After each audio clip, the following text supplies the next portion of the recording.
Bismillahirrahmanirrahim. Assalamualaikum warahmatullahi wabarakatuh. Alhamdulillahirabbil alamin, wassalatu wassalamu ala rasulil amin wa ala alihi wa sahbihi ajma'in wa ba'du. Qala al-musannifu rahimahullahu ta'ala wa nafa'ana Allahu bihi wa bi'ulumihi fid dharain amin. Telah berkata Imamul Allamah Syekh Abdul Qadir Al-Jilani, semoga Allah Ta'ala merahmatinya dan kita mendapat manfaat serta barakah ilmunya. Jadilah orang-orang yang berakal. Kamu sekalian tidak tahu menjaga diri. Kamu tidak tahu berdoa dan tidak pandai berdoa. Segala sesuatu hendaklah disertai niat, akal, ilmu dan ikut pada orang yang tahu. Kamu sekalian tiada tahu apa yang ada di sisi Allah Ta'ala dan apa yang ada di sisi hamba-hambanya yang soleh. Sebab itu kamu buruk sangka kepada mereka. Jangan kamu mempertaruhkan agama kamu dan hal ehwal kamu dengan mereka. Jangan berani menentang mereka pada semua perlakuan mereka. Jika syariat sendiri tiada membantah apa yang mereka buat, mengapa kamu pula yang hendak membantah? Mereka sekalian sedang berada di sisi Allah Ta'ala pada zahir dan batinnya. Hatinya sendiri belum tenteram dari takut. Bagaimana dirinya hendak tenteram dan dijamin selamat buat dirinya? Mari kemari, wahai hamba-hamba Allah yang masih ada di muka bumi. Wahai para zahid yang duduk di bumi, pelajarilah sesuatu yang belum engkau ketahui. Mari masuk ke dalam golonganku, supaya aku mengajarmu sesuatu yang belum engkau ketahui. Hati itu ada catitannya, batin juga ada catitannya. Begitu pula dengan jiwa dan semua anggota ada catitannya. Semua itu adalah darjat dan maqam dan langkah-langkah yang harus diperhitungkan. Anda masih belum benar pada langkah yang pertama. Bagaimana hendak melangkah ke langkah yang kedua? Islam saja masih belum benar. Bagaimana dapat anda sampai kepada iman? Iman juga masih belum benar. Bagaimana hendak sampai kepada keyakinan? Keyakinan pula masih belum benar. Bagaimana boleh sampai kepada makrifat dan kewalian? Muslimin dan muslimat dan penonton yang dirahmati Allah sekalian, satu teguran dan nasihat Syekh Abdul Qadir Al-Jilani, iaitu yang pertama bila beliau mengatakan jadilah orang yang berakal. Apakah yang dimaksudkan jadi orang yang berakal? Bukankah kita semua manusia yang punya akal? Maksudnya ialah jadilah orang yang senantiasa berfikir. Dan bukankah kita memang manusia yang sentiasa berfikir? Ia berfikir dengan akal yang sebenar. Berfikir dengan asas-asas yang perlu dipegang. Kita bila berfikir, ada asas yang kita gunakan dalam membentuk pemikiran kita. Mungkin asasnya secara umum, pengalaman kita. Mungkin kita berfikir cara orang lain berfikir. Mungkin kita berfikir berdasarkan apa yang kita tengok. Mungkin juga kita berfikir berdasarkan rasa emosi. Mungkin juga kita berfikir dengan sifat marah dan syahwat. Maka berfikir yang macam mana yang dinamakan kita berakal? Berfikir yang menjadikan kita berakal, yang melahirkan satu natijah. Natijahnya apa? Natijahnya ialah Allah Ta'ala redha pada kita. Bila mana kita berfikir dan Allah redha, maka Allah bantu. Bila mana kita berfikir dan Allah Ta'ala redha, maka Allah Ta'ala akan berikan kepada kita kekuatan, kesempurnaan, keberkatan dalam perjalanan hidup kita. Jadi kalau kita nak membentuk satu pemikiran orang berakal, begini cara bagi orang beriman. Kita berfikir dalam kerangka yang disebut oleh Allah dalam Al-Quran. Sesuatu yang kita berfikir menyalahi Al-Quran, maka itu bukanlah fikiran yang betul. Kita tidak ada akal. Sebab itu Al-Quran bila dibawa ayat-ayat, dibawa cerita, dibawa kisah, dibawa iktibar, maka Allah menyebut fa'tabiru ya ulil absar. Maka ambillah iktibar dan pengajaran wahai orang ada akal. Bahkan Allah Ta'ala berkata la'allakum ta'qilun, semoga kamu ada akal, berfikir. La'allakum tatafakkarun, semoga kamu bertafakkur. La'allakum tatadhakkarun, semoga engkau dan kamu senantiasa beringat. Tazakkur, ingat selalu. Kerana orang yang berakal, dia otaknya sentiasa ingat, sedar, jaga. Tengok kalau kita seorang tentera berada di medan perang, akal ni tidak akan tidur. Kita akan rasa mungkin musuh menyerang sebelah kanan, mungkin sebelah kiri, mungkin jerangkat sama di bawah, mungkin juga daripada atas. Macam mana cara kita berjalan? Dengan keadaan mutayakis, sedar, jaga. Kita tak akan leka. Atau waktu mana kita berjalan di atas ranjau yang berduri, kalau kita lalai, kita mungkin terpijak. Lalu kita berjalan berhati-hati. Pakai itu yang disebut sebagai ibarat tatadzakkarun, sentiasa ingat. Kerangka yang kedua, bila mana kita berfikir berdasarkan hadis Nabi sallallahu alaihi wasallam. Kalau kita fikir satu benda, hadis Nabi kata lain, maka pemikiran itu kita kena batalkan. Kalau kita berfikir satu perkara, datang hadis baginda sallallahu alaihi wasallam beritahu selainnya. Umpama kita bila beribadat, kita ibadat, kita ada syahwat dalam ibadat. Ada orang beribadat dari syahwat. Syahwat maksudnya dia cenderung untuk reka-reka ibadat. Maka datang hadis Nabi beritahu cara yang betul. Ini yang disebut sallu kama ra'aitumuni usalli. Sembahyang macam aku sembahyang. Ada seorang bila sembahyang, tangan dia nak buat macam gini. Gerak. Artinya bila ditahiyat, Assalamualaikum warahmatullahi, Assalamualaikum warahmatullahi, gerakannya macam begitu. Syahwat dalam solatnya. Maka ia ditegur. Perbuatan tersebut perbuatan yang menyalahinya. Dan demikian juga dalam hal yang lain. Di musim haji, bila sahabat berada di Mina, mereka bising dan Nabi nak bercakap. Nabi kata ansitin nas, diamkan manusia. Dan saya mengingatkan ini bukan tempat untuk kita bising, melainkan berzikir pada Allah. Ya, Mina happening ramai orang. Bukan maknanya bila ramai orang kita pun bising. Bukan gunakan kesempatan musim haji untuk banyakkan zikir, untuk banyakkan mengingati Allah. Fa iza qadaitum manasikakum fadhkurullaha kadzikrikum aba'akum aw ashadda dzikra. Bila selesai ibadat haji, jadi bila selesai kamu sudah berada di Mina, maka ingatlah Allah dengan ingatan yang banyak sebagaimana kamu ingat tentang bapak-bapak kamu. Bangga dengan bapak-bapak kamu. Kerana menjadi tradisi orang Arab, bila selesai haji, waktu mereka melontar jumrah Aqabah di Mina, lalu mereka mula berbangga dengan siapa mereka. Saya ni sekian-sekian, fulan-fulan, keturunan itu, keturunan ini. Maka dijadikan medan Mina untuk berbangga dengan keturunan, kabilah dan sebagainya. Maka Allah kata, jadikan ia medan untuk berbangga, banyak menyebut nama Allah. Banyak menyebut nama Allah SWT. Lihat bagaimana cara kita berfikir.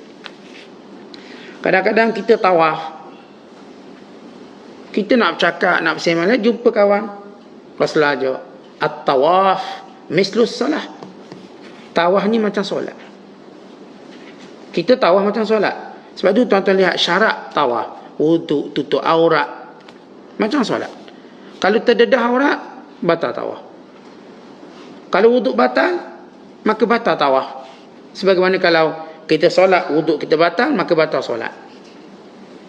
Melainkan kata Rasul, kamu boleh bercakap, tetapi jangan bercakap melainkan yang baik.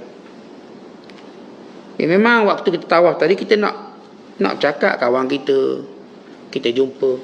Tengah tawaf jumpa kawan yang 10 tahun tak jumpa. Keinginan kita nak sembang tu ada, nak tegur. Ya boleh, tetapi biarlah ia suatu, kita katakan, kita tak jadikan ia satu percakapan bebas, melainkan pada kadar hajat. Walau sebaiknya meneruskan zikir, itu lebih baik. Kita kadang-kala bila nak berpuasa, ada setengah berpuasa dia nak biar tahan lama, dia pun nak berbuka mungkin pukul 8 malam. Kalau datang hadis Nabi beritahu umat ini dalam kebaikan sebagaimana menyegerakan berbuka puasa. Ada orang kata kita orang tak nak sahur, kita dah kuat, dan kita pun nak diet, tak payah sahur. Bila tak sahur, kita pun tempoh lapar kita lama lah, 16 jam. Nak inqazul wazan, nak kurangkan timbangan, cerah masa depan, maksudnya boleh. Tapi datang syariat ajar kita jangan sahur. Syarak kata sahur walau seteguk air. Ikut kita ni tak nak sahur sebab kita gagah. Saya ustaz berpengalaman puasa 20 tahun dah. Puasa dengan tak sahur pun saya tak rasa bergagah kuat. Baik, itu cara berfikir salah. Kerana makan sahur ini bukan sekadar berkait dengan kita boleh tahan esok hari atau tidak sahaja. Ia juga berkait dengan waktu yang berkat untuk kita bangun. Waktu yang baik untuk kita berfikir. Jadi setiap kali kita berfikir sesuatu, datang hadis, betul kan? Maka kita kembali kepada jalan yang sebenar, kembali kepada landasan yang betul, maka itulah namanya orang berakal. Dan bila mana kita berfikir, berfikirlah macam orang baik-baik berfikir. Tentang kalau kita berfikir cara orang secara mutlak, maka cara berfikir kita buruk sangka. Ni kalau kerja ni ponten kerja ni. Ni kalau kerja mesti malas. Kita tanya awak, dia dah kerja belum? Belum, tapi saya rasa dia malas. Kenapa kita wasangka buruk sebelum dia melakukannya? Kadang-kadang kita dah hukum orang sebelum dia buat sesuatu. Dia dah hukum. Alah, tengok muka pun dah macam jahat, tak boleh percaya ni. Jangan cepat sangat. Berfikir cara orang baik, wasangka baik. Mudah-mudahan apa yang saya sangka itu tidak betul. Dia orang baik. Kita kan kadang-kadang sekilas melihat wajah orang, kita rasa macam orang ni sombong. Sekilas tengok wajah orang, kita tengok orang ni macam payah nak negotiate, payah nak bincang. Tak, kita dah bincang belum? Belum, cuba cakap. Dan bila mana kita cakap, rupanya okey. Tuan-tuan, kita antara kesilapan besar, kita sentiasa berfikir pada sesuatu yang belum kita mencubanya. Saya nak berniaga Ustaz, tapi takut rugi. Dah berniaga belum? Belum. Tapi bimbang rugi tu dah ada. Kita tak buat. Tuan-tuan, kita tak berfikir macam tu. Kita tak berfikir sebelum kita buat. Maksudnya, kita tak jadikan berfikir dengan cara orang yang gagal. Berfikir dengan cara orang berjaya, berfikir dengan cara orang soleh. Berfikir dengan cara yang kita dah nampak dia memang, kita katakan proven, terbukti seorang yang berjaya. Jadi bila kita nak berfikir, tak asas berfikir dengan Quran, dengan hadis Nabi. Berfikir dengan cara orang soleh. Orang soleh sama ada pada ulama'nya, sama ada orang mukmin yang solehnya. Dan juga kita sebut tadi, berfikir sebagaimana orang berjaya berfikir. Orang berjaya berfikir, dia ada akal, maka dia berjaya fikir. Tetapi yang dimaksudkan oleh Syekh Abdul Qadir di sini ialah berakal, berfikir suatu yang menjadikan kita mendapat natijah yang baik, kedudukan yang baik di sisi Allah. Tentang kita, nilai kita bukan di sisi manusia, sebab manusia tak boleh beri apa-apa. Ada orang, ada isteri, dia berfikir untuk menjadi baik pada kedudukan suami dia. Biar suami dia pandang baik selalu, akhirnya dia gagal. Suami tetap pandang dia tak baik. Ada pula isteri, dia sentiasa suami dia sentiasa nak suruh isterinya berfikir, ataupun dia cuba mendapat kedudukan di sisi isterinya biar nampak baik. Dia beri makan, minum, nafkah semua, tapi kesudahannya si isteri tetap tengok dia bukan lelaki yang baik. Kenapa? Sebab kita tak boleh mencari kedudukan di sisi manusia. Manusia ni dia berubah-ubah, dan manusia pula dia tak boleh beri apa-apa pada kita. Manusia tak boleh beri kebahagiaan pada kita. Kalau kita kata manusia boleh beri kebahagiaan, maka tunjukkan siapa boleh beri kebahagiaan. Sedangkan akhir setiap orang tadi kematian. Andai katalah memang si suami itu orang baik macam malaikat, isteri itu baik macam bidadari, macam selalu istilah yang kita sebut, okay, baik hidup kita bahagia. Kemudian kita lihat bila dia mati, bukankah ia bertukar menjadi derita yang lebih dahsyat? Terus tak semangat nak hidup. Itu satu hukuman dari Allah. Bila mati orang yang kita sayang, lalu kita lemah, itu hukuman Allah.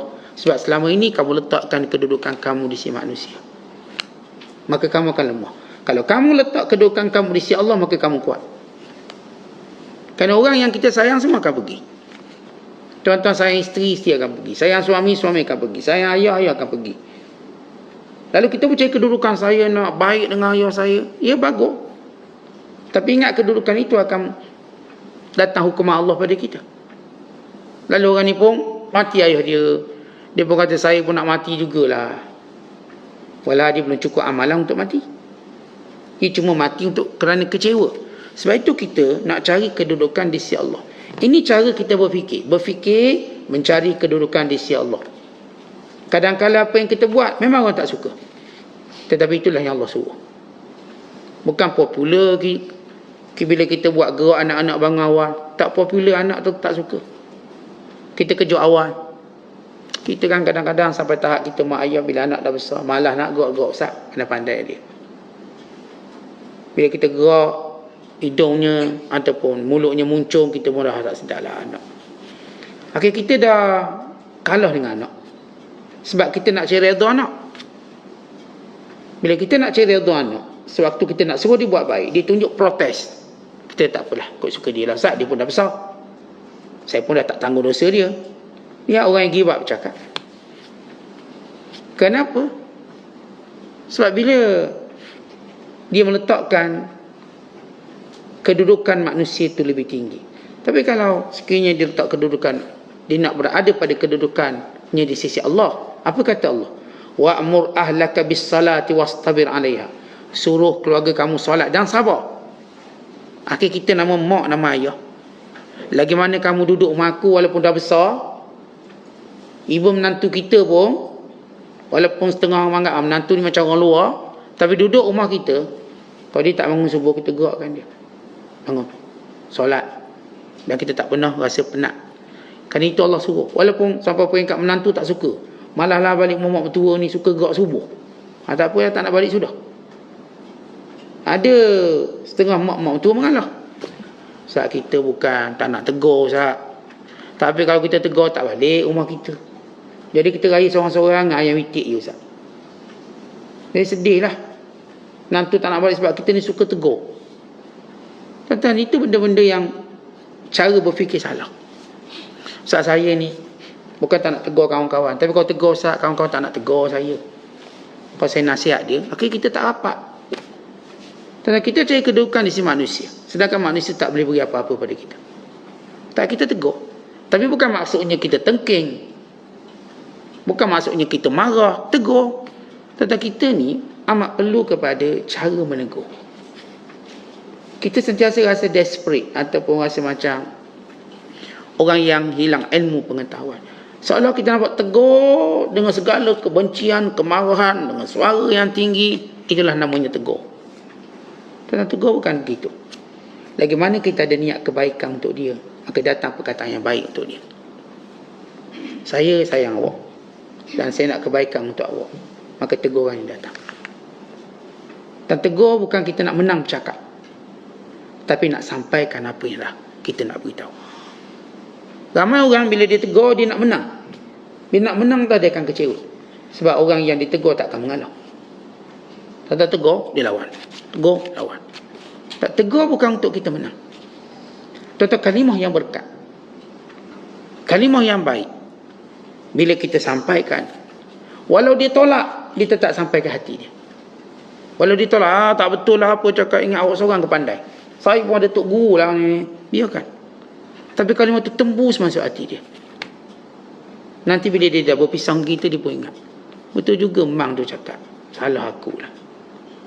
Sebab setiap orang ditegur, dia akan mula membina tembok ego dia yang besar, supaya teguran itu seolah-olah tak ada kaitan dengan dia. Tapi kalimah yang baik, dia dapat menembusi sebesar mana pun tembok ego tadi, untuk jadikan dia berfikir. Sebab itu bila Allah suruh Musa cakap dengan Fir'aun, Musa bukan tak kenal Firaun. Dia duduk dalam istana Firaun. Dia membesar dalam istana Firaun. Dia memakai pakaian kebesaran Firaun. Semuanya kenal sangatlah. Waktu Nabi Allah Musa keluar daripada istana Firaun, bukanlah umur dia 14 tahun, 15 tahun. Dia seorang pemuda yang kuat. Dibuktikan dengan bila ditumbuk pun mati orang. Kuat dia tak kuat dia. Ini Nabi Allah Musa. Maksudnya dia kena hati perut, hati pedar Firaun tu. Kalau kita sebut bahasa hati pedar pun kena. Hati perut kena ni. Tapi bila Allah kata kepada Musa dan kepada abangnya Harun, idhaba ila Firaun faqula lahu qawlan layyina la'allahu yatadhakkaru aw yakhsha. Hei Musa, hei Harun, pergilah jumpa Firaun, cakap baik-baik, semoga dia akan berfikir dan datang rasa takut dia. Kata orang nama Firaun raja, dia nak takut apa? Dia raja. Orang takut pada dia. Dan dia mengajar orang takut pada dia. Dia nama raja. Tetapi kalimah yang baik mendatangkan ketakutan kepada orang yang salah. Sebab itu Allah kata Musa cakap. Pergi cakap je. Cakap elok-elok dengan dia. Apa sampai ke hati Firaun. Sampai ke telinga Firaun. Sebab itu kita bila tegur, elokkan satu benda, nak menang dalam menegur. Tak apa, tak menang pun tak apalah. Kita suami isteri dah asyik tegur menegur, tengok siapa menang. Tak perlu menang. Tak perlu ada orang menang. Tapi kalau kalimah kita baik, kalimah itu akan sampai dulu. Kalimah yang baik dan kalimah yang buruk dia berlomba. Kalimah buruk ini yang mengawalnya syaitan. Syaitan letak horsepower dia nak tinggi, nak laju mana. So, sampai ke hati. Kalimah baik ini yang jaganya ialah Allah. Maka dia akan datang dengan lebih cepat kepada telinga orang tu. Sebab tu tuan-tuan kita jumpa ni jahat, mala'un, perompak. Cakap baik sepatah. Dia sampai kat telinga ni. Dia sampai. Dan sampai masa dia akan dapat hidayah.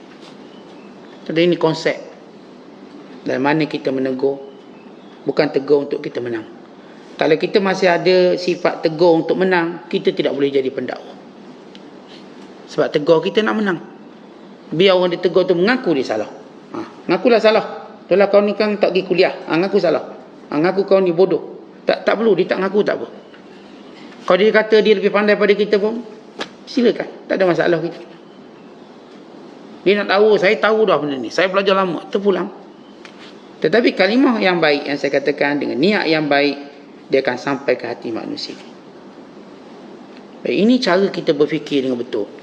Yang saya katakan kalau kita fikir sekali tegur orang tak dengar, penat lah Ustaz, malah tegur. Itu cara berfikir salah. Kita akan terus tegur kerana itu pahala kita. Baik, selepas Syekh menyebut tentang akal. Dan kita tahu bagaimana akal itu seharusnya berfungsi. Dan apa natijah yang kita nak daripada apa yang kita fikirkan. Tuan-tuan berniaga ke, tuan-tuan nama suami, nama isteri. Setiap yang kita berfikir ada natijah yang kita nak. Kedudukan di sisi Allah. Kemuliaan di sisi Allah. Kemudian kata Syekh, kamu ni tidak tahu menjaga diri. Tak tahu jaga diri. Dan tidak tahu berdoa dan tak pandai berdoa. Baik, apa maksud tak tahu doa, tak pandai berdoa? Syekh Abdul Qadir cakap dengan orang Arab. Orang Arab ni apa doa lagi banyak? Memang doa dalam bahasa Arab. Jadi apa maksud kita ni tak tahu berdoa dan tak pandai berdoa? Tuan-tuan, pertama, kita tak tahu apa fungsi doa yang sebenar. Fungsi doa kita tak tahu. Kita mengambil mudah tentang doa. Doa ni besar. Doa perkara yang besar dalam hati umat Islam. Sehingga Nabi kata, alaikum bid-doa. Sentiasa kamu melazimi doa. Ad-doa yanfa'u ma yanzilu wa ma lam yanzil. Doa memberi manfaat apa yang berlaku dan apa yang belum berlaku. Tak ada kan kita kata dah berlaku macam ni. Doa apa benda lagi? Doa. Sama ada belum berlaku atau dah berlaku, doa itu beri manfaat. Contoh ada orang doa, ya Allah, janganlah kena musibah pada harta benda. Dia dah doa sebelum kena. Kita pun faham akan beri manfaat lah. Ni harta dah kena dah. Dah kena musibahnya. Doa lah sikit. Doa pusat dah kena. Doa. Sebab tu kita bila kena musibah, ada lagi doa. Allahumma ajurni fi musibati wa akhlif li khairan minha. Ya Allah, berilah pahala atas ujian ini dan gantikan ia lebih baik. Melainkan Allah akan ganti lebih baik. Tengok dah berlaku. Ketika doa, misal kata, doalah jangan bot tu tenggelam. Tenggelam juga katakan. Oh, tak nak doa, tak ada doa pun tenggelam juga. Doa. Moga Allah ganti lebih baik. Saya doa biar tak kena penyakit. Orang ajar ni doa mustajab, jangan kena COVID. Kena juga COVID. Kena juga, ada doa ni. Kena. Habis, macam tak guna je doa. Ini kamu tak pandai doa. Doa itu untuk yang belum berlaku dan yang dah berlaku. Doa lagi. Mudah-mudahan kita gagah. Mungkin COVID ini sekali je kita kena, patut tak kena lagi. Jadi kuat. Kata ini dia doa. Kata Imam Syafi'i, jangan kamu meremehkan doa. Ia bagaikan panah pada waktu malam. Tentu kalau orang panah waktu malam, nampak tak dia punya busur dia? Tak nampak. Bila masih dia mungkin kena. Umpama kalau kita nak terjemah hari ni, doa itu bagaikan peluru sniper. Peluru sniper. Tahu-tahu melekat kena atas kepala. Tahu-tahu jangan berjalan relax.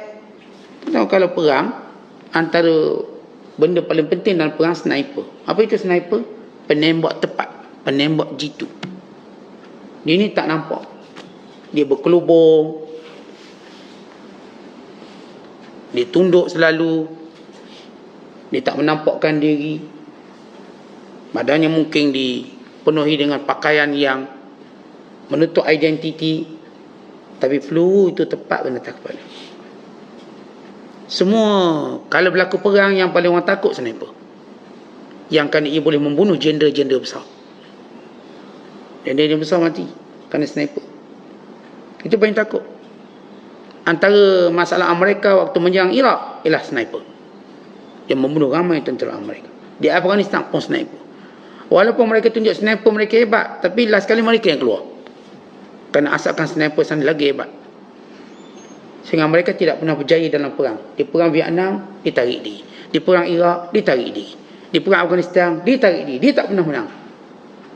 Dia menang sekali, lepas tu keluar. Dia tak tahan. Kenapa? Antaranya kerana sniper. Penembak jitu. Apa kita nak cerita tentang sniper ni? Itu tentang doa. Doa itu ialah peluru yang kita tak nampak.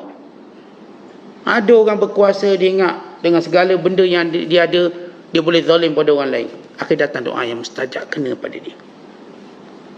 Habis dia. Ada orang yang kaya, dia rasa dengan harta dia boleh bodohkan semua orang. Datang satu doa orang yang dizaliminya, kena pada dia, jatuh dia. Ingat kita, waktu mana kita sombong-sombong dengan kehidupan yang kita ada, ingatlah doa orang yang kita zalimi tadi. Doa itu datang, raja pun jatuh. Jangan kata orang biasa. Raja yang berkuasa boleh jatuh dengan doa orang yang dizaliminya. Oleh sebab itulah kita tahu doa ni besar. Kita tak pandai doa, kata Syekh. Kita tak tahu makna doa dan tak pandai doa. Kita doa, saat doa pun tak dapat juga. Sebab kita tak tahu bagaimana fungsi doa. Kata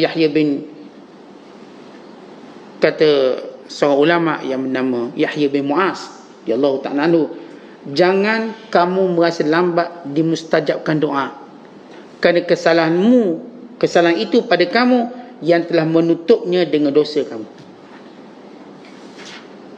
Artinya bila beliau kata, jangan kata kenapalah lambat mustajab doa. Padahal kesalahan itu pada kamu yang buat dosa, lalu disekat kemustajaban doa. Kata kita, kenapalah lampu ni tak nyala? Nak nyala macam mana? Tak petik switch dia. Dah petik. Itu main switch dia tutup. Bukan sebab lampu tu rosak. Kita tak melihat halangan yang ada. Ustaz, saya start kereta ni tak hidup dah, Ustaz. Tak hidup. Nak hidup macam mana? Gear tu, pada kedudukan gear tu salah dah. Kita nak start kereta, gear tu mesti duduk pada posisi dia, tak hidup. Yang kereta auto ni tak hidup dia. Alih gear, hidup. Maknanya salah pada kereta ke pada maklumat kita? Kita lah. Apa Ustaz buat ni tak jadi? Ni tak jadi. Tak jadilah sebab tak kena cara dia. Kalau kena cara jadi. Saat saya buat nasi dagang tak jadilah, Ustaz. Tak jadi. Awak buat nasi dagang pakai apa? Pakai beras lah. lagi berah, lepas tu campur air. Tak campur santan? Tak jadilah nasi dagang. Dia tak nak macam nasi biasa, lepas tu nak suruh nasi dagang. Takkan jadi. Sak kuah saya tak menjadilah. Kenapa? Sebab awak campur rempah yang salah. Tu je silap awak situ. Nasi dagang tak silap apa-apa. Awak tak tahu caranya. Kalau awak belajar sikit je awak reti. Doa, Ustaz, doa tak mustajab. Saya doa anak saya doa suami saya doa isteri saya doa. Tak. Mustajab juga. Ada salah kamu, dosa kamu. Kita dosa kita menghijab doa. Saya dah doa ya Allah, kalau kuliah janganlah ngantuk. Dah doa. Kenapa ngantuk juga? Mungkin dosa kita. Dosa kita banyak bukan sebab kita ngantuk betul. Ni dah habis kuliah, elok-elok segar mata dia. Maknanya dosa kita. Maka kita istighfar. Mungkin ada benda salah tu pada kita. Tak tahu benda kalau kita cerita salah. 9 salah tu tengok pada kita, 1 salah je tengok pada orang. Ustaz mengajar tak menarik, sebab tu kita tidur. Salah ustaz tu 1 je. Salah kita 9. Salah kita 9. Kalau betul ada salah ustaz yang mengajar ni. Cikgu mengajar anak murid tidur. Cikgu lah tak pandai mengajar, tak pandai buat kelakar tu kita orang. Ngantuk. Ya mungkin salah dia ada, tapi 1. Salah kita 9. Betul itu kalau kita nak jadi orang berjaya lah. Tapi nak jadi orang gagal, letak salah cikgu 9, salah kita 1 je. Cikgu salah. Saya salah 1 je. Jadi tuan-tuan sekalian, bila kita doa tak dapat, salahnya kat kita, bukan kat doa. Sebab tu Syekh Abdul Qadir kata kita ni bodoh tentang doa. Malas lah ustaz doa, tak dapat juga. Saya doa ni tak dapat, doa tu tak dapat. Tak, salahnya pada awak. Yang awak buat dosa kenapa? Sebab tu kata ulama, kalau kamu warak sikit, nescaya Allah Ta'ala akan terima doa kamu. Kalau kita warak. Tapi kita tinggal benda-benda haram ni, Allah akan mustajab doa kita. Kalau kamu ketika doa tu fokus sikit, nescaya Allah Ta'ala terima doa kamu. Ni doa pun tak fokus. Sebab tu disebut bahawa para ulama menyatakan, innallaha la yaqbalu illa nakhilah minad du'a. Innallaha la yaqbalu min musammi'in wala mura'in wala la'ibin wala lahin illa man da'a thabatal qalb. Kata Abdullah bin Mas'ud, Allah Ta'ala tak akan terima doa melainkan yang kita sungguh-sungguh. Allah Ta'ala tak akan terima doa orang yang sombong, yang riak, yang lalai, yang bermain-main. Doa main-main. Di doa disembang kawan sebelah. Yang doa imam maka doa bismillahirrahmanirrahim, dia pun doa ni cakap. Itu main-main nama dia. Macam mana awak berdoa lepas tu awak boleh bercakap dengan kawan sebelah? Sebab kita cuma aminkan doa ustaz ni, doa tu imam, kita doa tapi cakap member sebelah. Lalu kita mengharapkan yang mustajab. Maka ini kebodohan kita tentang doa. Kita banyak doa ni sebab kita bodoh, maka kita tak dapat macam kita nak. Sebab tu kata para ulama, jiddu bid du'a fa innahu man yukthiru qara'al bab yushiku an yuftah lahu. Sungguh-sungguhlah sikit berdoa, kerana orang kalau selalu ketuk pintu, last kali buka juga. Dan kita pergi rumah orang, walau orang tu kita tak kenal, kita ketuk, last kali dia buka. Sama doa-doa ni mengetuk pintu langit. Kita doa, lama-lama dia buka dan kita dapat. Itu namanya kita bodoh. Bila doa sikit tak dapat dah, tak nak doa dah Ustaz. Tak nak dah suruh orang lain doa ke saya, tak nak. Lepas tu kata Umar Al-Khattab, aku tak sedih pun kalau doa aku tak dimustajab, tapi aku sedih kalau Allah tak ilhamkan aku berdoa. Kenapa kelebihan doa tu lebih daripada kelebihan mustajab doa tu? Contoh kita doa nak sesuatu. Contoh doa nak, kalau orang baru masuk, lepas belajar nak dapat kerja, doa lah, ya Allah biar dapat kerja baik. Baik, itu yang kita nampak. Bagus tak benda tu? Bagus. Ini paling untung. Tapi kita lupa doa tu sendiri lebih untung daripada apa yang kita dapat. Doa tu sendiri. Contoh doa apa? Doa nak sihat. Sihat tu kan satu benda yang lumayan untung. Tapi doa tu sendiri lebih bernilai daripada sihat yang kita dapat. Sebab tu kalau orang tahu benda ni, dia tak akan tinggalkan doa hanya kerana dia belum dapat lagi. Sebab doa tu paling bernilai. Doa tu menjadi simpanan di sisi Allah. Saya doa biar urusan saya mudah. Mudah apa? Mudah semualah. Kalau pergi JPJ mudah, kalau pergi custom mudah, immigration mudah. Kita kan memang tak suka susah-susah ni. Kita doa, ya Allah mudahkan. Kita negotiate dengan orang pun mudah. Kita nak mudah semua. Itu pun doa. Tapi hari ni Ustaz semua susah lah Ustaz. Pergi immigration ada masalah, urusan orang ada masalah. Kita pun sedih sebab tak dapat apa yang kita nak yang namanya mudah. Kita lupa Allah dah beri apa yang lebih baik daripada mudah. Doa tu sendiri. Itu yang kita katakan kita ni bodoh dapat doa. Sebab kita sendiri tak tahu nilai doa berbanding apa yang kita nak tu sendiri. Kita sentiasa ingat apa yang kita nak tu lebih baik. Tuan-tuan, ramai mana orang dia doa apa yang dia anggap tu lebih baik. Tiba-tiba last sekali dia pun tak nak benda tu. Saya doa nak jadi cikgu. Lepas saya cikgu, saya berhenti cikgu. Maknanya apa tu? Ada orang doa nak jadi pilot. Lepas jadi pilot, dia berhenti pilot. Ada orang doa nak dapat jodoh. Lepas dapat jodoh, dia pun nak bercerai. Padahal dia yang doa nak dapat jodoh. Kemudian dia yang putuskan nak bercerai. Ada yang doa nak jadi kaya. Lepas tu dia serabut jadi kaya. Apa tu nak jadi miskin.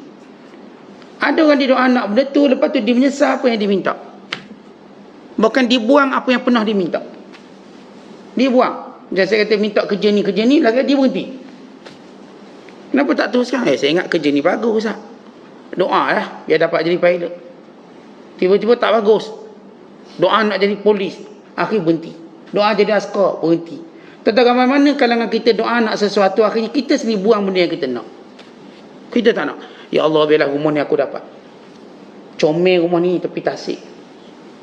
Tengok unggas burung berkicauan setiap pagi. Tenang ni, kata kita. Tengok pula kedudukan dia, Masya Allah, hygiene ni, oksigen lebih ni, tidur pun lena ni. Beli je rumah tapi kita nak jual, jirang pula jahat. Allah, jirang pula. Jual lah rumah ni. Ramai mana orang beli rumah yang disangka tenang, dia nak jual. Okey, kita start doalah murah rezeki, biar dapat buat rumah besar, senang anak balik raya. Lepas tambah bilik. Dapur jadi bilik. Bilik air pun tukar jadi bilik. Nak tampung semua anak-anak kita ni. Berapa anak 8 orang. Campur menantu, campur cucu. Doa biar murah rezeki. Keluar je duit KDSP, tambah rumah. Dapat je duit, tambah rumah. Last sekali anak-anak pun jarang balik. Kena PKP 2 tahun, sunyi tengok bilik. Nyesal buat besar-besar. Tahu buat macam gok ayam. Buat macam rebang ayam. Dah jadi takut pula gitu. Yang kita doa tu, yang kita buat tu, akhirnya kita nyesal. Sebab tu tuan-tuan, yang bernilai itu doa. Kalau saya minta sesuatu, lepas tu benda tu saya buang, yang saya nak tu dah tak ada nilai, tapi doa tu kekal bernilai di sisi Allah sebagai satu pahala. Macam saya kata tadi, saya doa nak jadi cikgu. Bila saya jadi cikgu, saya berhenti. Doa semua je cikgu, dapat berhenti. Cikgu tu mungkin dah tak ada nilai sekarang bagi saya. Ni contoh saya lah, tak ada nilai. Tapi doa tu ada nilai. Allah catat sebagai pahala. Ada orang yang saya katakan dia nak kahwin, tapi bila dah kahwin, dia nak bercerai pula. Jodoh tu dia minta depan Kaabah doa, ya Allah, berilah perempuan tu nak kat aku depan Kaabah. Lepas kahwin, doa pula depan Kaabah, ya Allah, bila bercerai dengan aku. Orang yang sama. Benda tu yang kita dapat tak dapat, mungkin satu waktu tak ada nilai, tapi doa itu kekal bernilai di sisi Allah pahala. Kekal. Kalau saya kata apa yang saya dapat hari ini, saya dah tak nak guna dah, tapi doa itu bernilai. Sebab itu kita terus berdoa. Terus berdoa. Kerana doa itu banyak kebaikan. Kerana itu kita lihat bagaimana bila Allah Ta'ala menyebut anna wa'dallahi haq walakinna aktsaruhum la ya'lamun. Sesungguhnya janji Allah itu benar, tapi ramai manusia tak tahu. Ayat ni tuan-tuan, bila Allah Ta'ala, bila ibu Nabi Musa ibu Nabi Musa, isteri pada Imran, bila Nabi Musa lahir pada tahun di mana anak lelaki mesti kena bunuh, lalu Allah perintahkan ibunya, Allah wahyukan, yang ilhamkan, supaya Nabi Musa ini dicampakkan ke laut. Daripada dia kena bunuh kat laut, yang bunuh tu pasti mati, laut ni belum tentu mati. Letak dalam satu kotak. Mak dia buat satu kotak, macam kita sebut kotak ni macam kapal selam lah. Letak anak dalam tu, dia hanyutkan ke laut. Fil yam fa'alqihi fil yam. Allah kata kepada ibu Musa, campakkan Musa dalam laut. Yam ni laut. Laut tadi dia menghala sampai ke istana Firaun. Letak. Dan Allah berjanji akan pulangkan balik. Budak ni nama Musa akan dipulangkan balik. Si ibu ni yakin Allah akan pulangkan. Tapi kadang-kadang kita berfikir macam mana caranya. Dah tetap kat laut, kemudian Allah pulangkan dia semula. Kalaupun berlaku mungkin satu tempoh panjang. Lambat ni. Lambat. Allah cerita dalam ayat ni. Maka Nabi Allah Musa pun dia letak, tiba-tiba hanyut. Dan dijumpai oleh dayang-dayang, pengasuh-pengasuh Asia binti Muzahim. Jumpa Asia kotak. Dan saya tengok seorang budak. Dan bila dia tengok, dia jatuh hati cinta. Ya, kerana dia seorang Nabi Musa AS. Aduh, bawa jumpa Firaun. Dan beritahu Firaun, kita ambil natakhidahu walada, kita ambil jadi anak angkat. Firaun pun setuju. Masalah budak ni, dia kena nak menyusu. Kena menyusu. Maka semua wanita-wanita yang susukan semua dia tak nak. Dia terus menangis.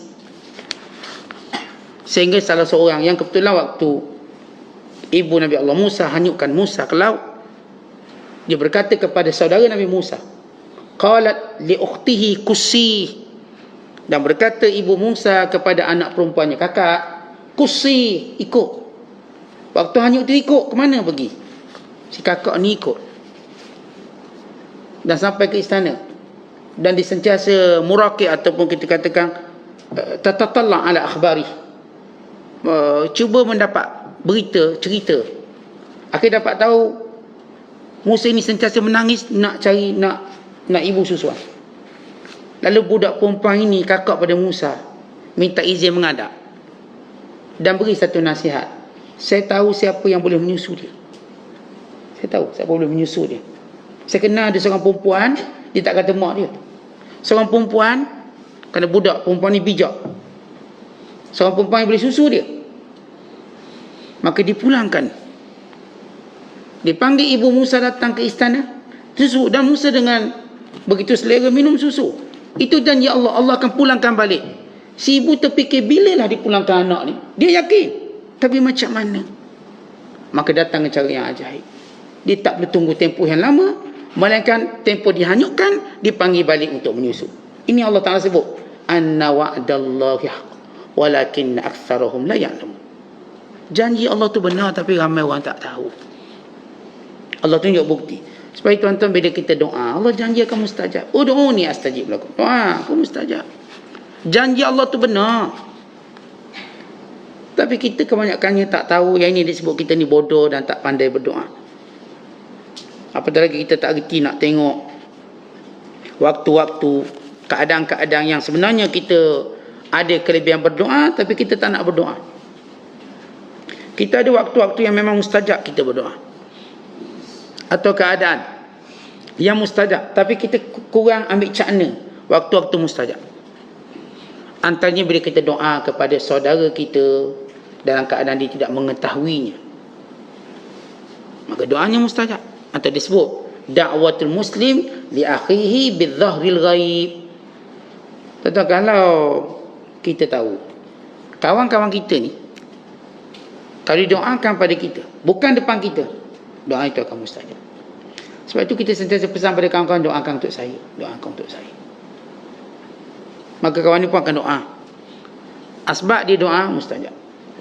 Kita kurang guna kesempatan tu. Saat saya doa macam tak nampak, suruh orang lain doa. Doanya mustajab. Dan yang kedua ialah, bila kita kadang-kadang dizalimi, kita tak mengambil kesempatan juga untuk berdoa. Kita lebih suka mengeluh. Doa, bukan doa orang dizalimi mustajab. Tu kita rasa kita dizalimi, doa. Mesti Allah Ta'ala akan mustajab. Yang ketiga, kalau kita seorang ayah, seorang ibu, doa kita mustajab. Gunakan doa tadi untuk doakan pada anak-anak kita. Dia mustajab, kita nak minta benda baik pun jadi, minta benda tak baik pun jadi. Sebab dia sebut dalam hadis tentang doa ayah ini, kalau dia doa biar anak dibinasa pun anak dibinasa. Antara mak ayah, dua-dua mustajab doa. Tetapi ibu akan lebih mustajab doanya bila dia mohon kebaikan pada anaknya. Kerana naluri ibu sayang. Lebih. Tetapi ayah pula, dia bila berdoa benda buruk, dia akan lebih cepat jadi beban ibu di sini. Kenapa? Ayah ni tuan-tuan, dia kalau doa baik pun dapat. Yang kita cerita mana lebih cepat? Mana lebih cepat? Doa ibu lebih cepat pada benda-benda kebaikan untuk anak dia. Suruh berjaya periksa ke, suruh jumpa jodoh ke, insya-Allah doa ni mustajab. Ataupun minta mak doa lah, mak biar saya dalam kuliah tak tidur. Ni sampai dengkur tidur ni. Minta mak doa pada kita. Mak doa biar saya yang kuliah tak tidur. Minta doa mak kita. Benda baik-baik itu mustajab cepat. Sebab tu Ustaz tengok hari ni saya kuliah dah tak tidur, Ustaz, mak saya doa. Guna kekuatan doa mak. Doa mak. Tapi ayah pula, kalau dia doa buruk cepat berlaku. Sebab ayah ni gini, ayah kan gagah. Gagah. Ketika mana dia dah tak mampu untuk didik anak dia, maknanya dia berada dalam keadaan lemah. Yang kebiasaan ayah tak akan sampai peringkat tu. Tapi kalau sampai peringkat tu, mana anak dia tu jahat sangat. Maka waktu dia doa memang kena. Kita kan kalau kita ni, saya bapak, kalau anak-anak kita degil-degil, kita gagah. Kita mungkin bertumbuk dengan anak. Bertumbuk. Kita mungkin pukul dia, kita gagah. Mak tak boleh bertumbuk dengan anak. Mak boleh nangis je. Ni ayah. Tu mak panggil ayah ni, ayah mu tengok ni, tengok anak. Kita rasa gagah. Kita rasa kita boleh bedar dia. Tapi bila kita pun dah lemah, dia pula tendang kita. Memang lemah sungguh, dia pula. Dia ada anak-anak gagah dah, kita pun dah tua. Dia pula gagah, dia pula pukul. Waktu itu kalau ayah doa, terus kena. Itu doa ayah. Itu kita tuan-tuan. Kita ada anak, selalu ingatkan dia. Doa mak, doa ayah ni mustajab. Dan kita pun tuan-tuan, kita ni kadang-kadang, khususnya orang yang dah bercerai lah, khususnya, dia suka burukkan suami dia depan anak-anak dia. Ayah pula suka burukkan anak-anak depan mak dia. Supaya si anak pandang rendah mak dia atau pandang rendah dia. Tengoklah anak tu siapa jaga. Dia lupa bila dia buat macam tu, dia telah dedahkan anak dia pada bahaya besar. Sebab kedua-dua doa mereka mustajab. Tadi si mak ni duk asyik racunkan anak supaya benci ayah. Akhirnya ayah ni doa pada Allah, kena anak dia. Atau kalau ayah pula duk racun anak ni biar benci mak dia, lalu mak dia doa, kena anak dia. Ini ibu bapa yang bodoh. Kalau ibu bapa tu cerdik, dia tak akan ajar anak-anak untuk lawan mana salah satu, mak atau ayah. Andai kata dia bercerai, dia tak akan ajar anak dia lawan ayah dia. Jangan lawan. Itu ayah kamu. Hormat dia. Dia tak akan ajar anak dia lawan mak. Jangan lawan, tu mak kamu. Doanya mustajab. Ini semua senjata pemusnah. Bagi seorang anak, senjata pemusnah dia berada pada tangan ibu dan ayah dia. Dua-dua. Sebab tu kita tuan-tuan bila didik anak, jangan ajar anak kita benci salah seorang. Si ibu jangan cenderung didik anak benci ayah. Walau ayah tu buat salah apa pun. Jangan ajar. Si ayah pun sama. Jangan ajar anak-anak benci ke mak. Walau mak tu macam mana pun. Sebab mak dia ni jalang, main laki lain ni yang benci. Jangan. Kalau dia doa, kena. Sebab tu tuan-tuan kita ni kena ada ilmu dalam didik anak-anak. Masalah kita dalam rumah tangga, jangan kaitkan anak-anak kita. Jangan babitkan. Ramai mak ayah ni bila dia ada masalah rumah tangga, dia babitkan anak-anak sekali. Dia racunnya anak-anak tu, bapak tak guna tu. Ni kalau kau jumpa, kau tembak je mati. Oh, dia ajar. Ni pula bapak ni, mak tu mak tak guna tu. Kalau kau jumpa, kau lempang di tengah jalan. Jadi ini semua mak ayah yang bodoh, tak tahu akibat doa. Kedua yang bernama ibu dan ayah. Yang saya katakan mereka ni ada senjata pemusnah. Musnah hidup kita dunia akhirat. Apa dia doa? Itu orang kalau dia tahu kau. Ni kita cakap dengan anak-anak. Walau dia kata, Ustaz, mak saya teruk lah Ustaz. Ayah saya teruk. Teruk macam mana pun dia mak ayah awak. Dan doa dia mustajab. Kalau awak zalim dia, kalau awak aniaya dia, kalau dia doa awak, walau sehebat mana pun awak, walau awak sujud sampai lekuk dahi, pun awak tak selamat. Jangan kata yang tak pernah sujud. Yang sujud ni, yang mungkin dah jadi wali pun belum tentu selamat dengan doa mak ayah dia. Kalau mak ayah dia doa lah. Kalau dizalimi hak mak ayah. Tentang kita kan baca kisah Juraish, seorang wali Allah. Juraish ni wali hebat.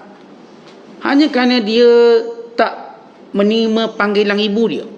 Mak dia panggil Juraish, mak dia nak hantar makanan kat rumah. Dia tengah semayang. Juraish, panggil mak dia. Lalu kata Juraish, solati wa ummi. Ya Allah, solat ke mak aku? Solat ke mak aku? Nak batal solat ke?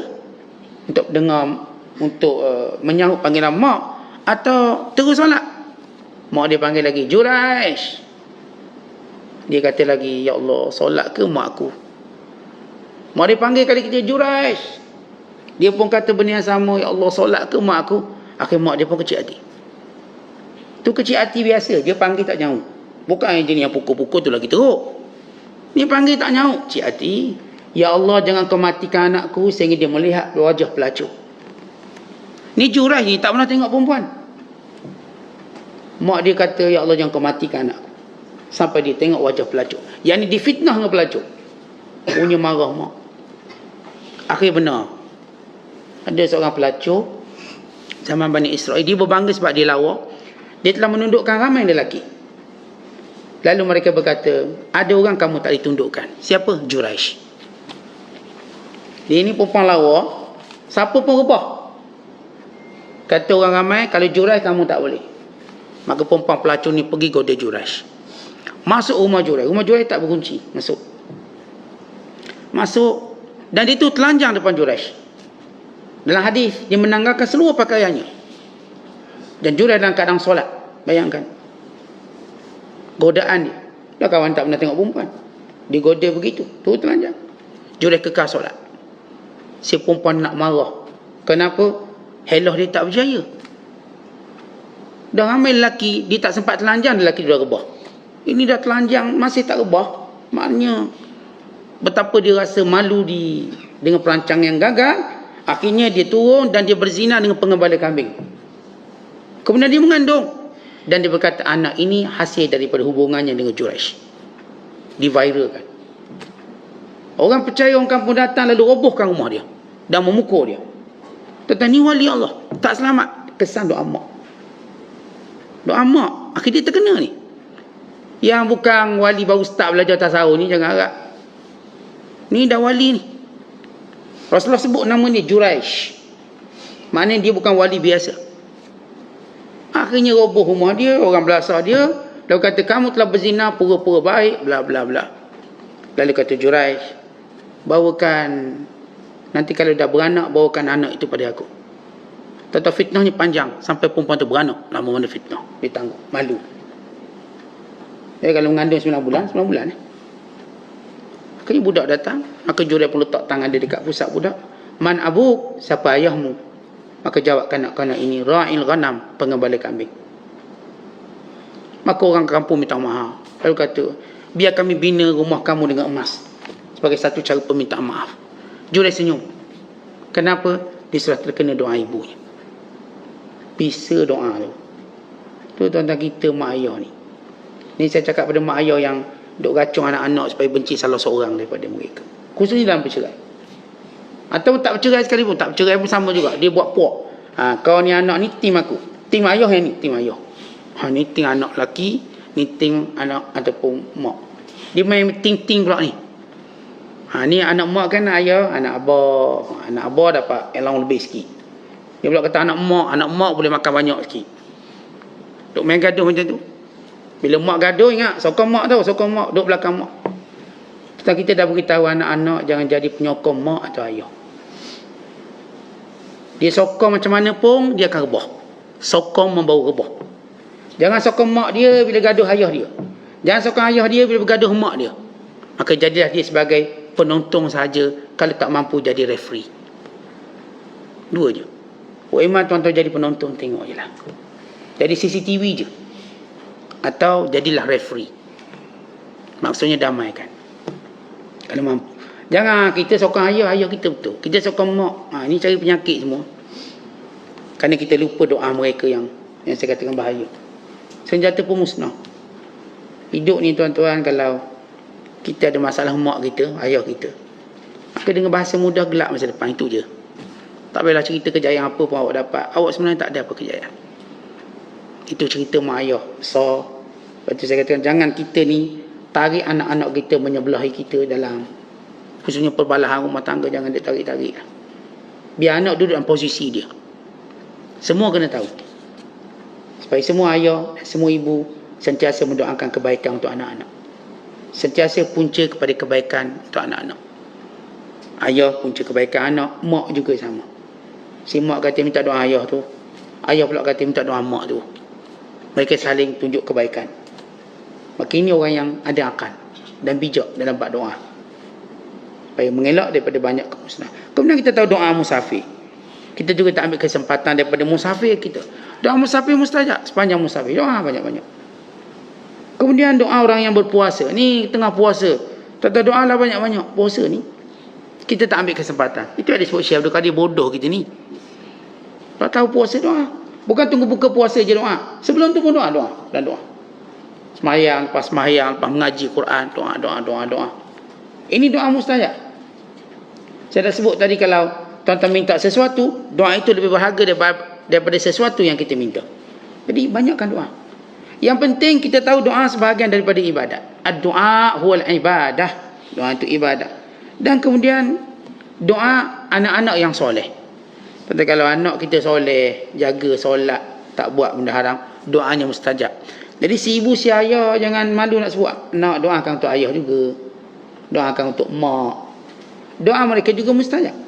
Khususnya bila mereka anak soleh, hidup atau mati kita doa dia mustajab. Kita tengok anak kita berjuruh molek baik, masjid tak tinggal, solat tak tinggal, benda haram tak buat. Ini anak baik, rajin mengaji Quran. Minta doa.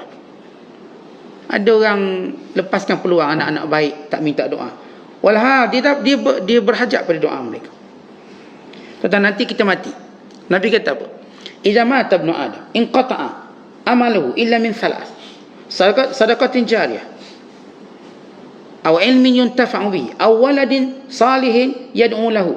Bila mati seorang anak Adam, maka terputus segala manfaatnya melainkan 3 perkara. Sedekah jariah, ilmu yang diambil manfaat, dan anak soleh yang doakan dia. Dalam hadis disebut, seorang ibu, seorang ayah tiba-tiba dihentikan azab kubur, diangkat darjat, diberikan keampunan. Lalu kata ayah ni, ya Allah, daripada mana aku dapat ni semua sedangkan aku dah tak beramal dalam kubur? Lalu dia katakan padanya, inilah doa anakmu yang soleh. Kata, kalau doa anak kita boleh selamatkan kita dalam kubur, apa lagi atas dunia? Dunia ni apa sangat susah kita banding dalam kubur. Maka kita pun jangan rasa sombong untuk minta doa anak-anak yang baik. Tuan-tuan tengok anak ni Masya Allah bagus, mengaji, rajin, subuh, bangun sendiri, tahajud pun ada. Doakan. Jangan lupa doakan untuk ayah. Walaupun kita ayah dan ibu mungkin ego nak sebut macam tu, tapi dia ada kedudukan kesolehan dia. Walaupun kalau kita tak minta pun dia akan doa. Dan nama anak soleh, mak ayah tak minta pun dia akan doa. Tapi kalau kita minta, itu lebih baik untuk tunjukkan kerendahan hati kita dan kemuliaan kesolehan dia. Supaya dia tahu kenapa kita minta doa dia, bukan kerana dia anak, tapi kerana dia soleh. Jadi kekal. Ini sebahagian daripada keadaan, tempat, waktu. Sebab itu kata Syekh Abdul Qadir, kita ni tuan-tuan, bab doa ni tak pandai lagi. Itu baru kita cerita tentang tempat doa, belum cerita berapa syarat tentang doa. Kita tak mengaji habis lagi bab doa. Akhirnya bila doa kita gagal dapat, kita nak salahkan doa. Walau kita yang tak tahu tentang doa. Banyak benda kita tak tahu. Kita buat rumah tak menjadi, kita salahkan bahan binaan. Walau kita tak belajar cara buat rumah betul. Kalau kita belajar buat rumah betul, nasi rumah tu cantik. Kita masak tak sedap, salahkan rempah, salahkan kuali. Ni kuali ni ingin lengkung macam ni, tak sedap. Walau kita tak belajar selok-belok lagi masak yang sedap. Kita tak belajar betul-betul. Kalau kita belajar betul-betul, semua menjadi. Ni semua salah. Ni salah pes, ni salah ni. Ni puyuk ni lah salah. Barangkali gas ni salah kot. Gas pun salah. Semua salah. Akhirnya dia marah suami. Barangkali abang salah sebab abang tengok saya. Tu saya jadi tak betul. Saya masak dia tak sedap sebab awak asyik tengok saya. Cakap je kita tak belajar habis lagi. Tuan-tuan, bila kita dah belajar habis, maka semuanya sempurna. Semuanya baik. Orang tengok ke orang tak tengok sama. Demikian doa. Doa ni, masalah kita tak dapat apa kita nak, belajar tak tentang doa macam mana, cara macam mana, penghalang dia, waktu dia. Belajar tu dulu. Boleh kalau kita nak sebut, oh, ni salah doa. Doa tak pernah salah, tapi kebodohan kita yang menjadi penghalang daripada kebaikan doa. Wallahu a'lam bishawab. Assalamualaikum.